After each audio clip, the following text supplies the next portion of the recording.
કે જ્યારે જિલ્લા પંચાયતની રાજકોટની ચૂંટણી હતી, કોંગ્રેસ પક્ષે સ્વર્ગસ્થ ગુજરાતના પૂર્વ નાણામંત્રી અરવિંદભાઈ સંઘવીને એ જવાબદારી સોંપી, મેન્ડેટ લઈ અને રાજકોટ જાય છે.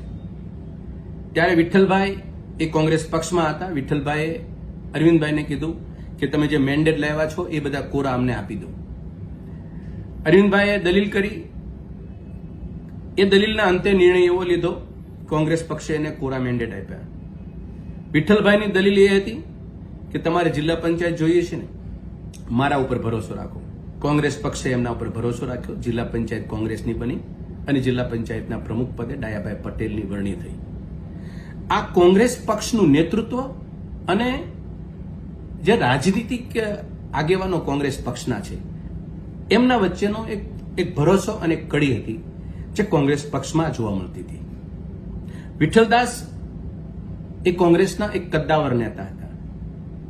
રાજકોટની ડિસ્ટ્રિક્ટ કોઓપરેટિવ બેંક હોય કે કોંગ્રેસ પક્ષના લોકસભાના ઉમેદવાર હોય કે વિધાનસભાના સભ્ય હોય, તમામ બાબતે કોંગ્રેસ પક્ષનો વિશ્વાસ એમને સંપાદન કર્યો હતો અને એ વિશ્વાસ સંપાદનના નાતે કોંગ્રેસ પક્ષ એમના ઉપર ભરોસો મૂકતી હતી.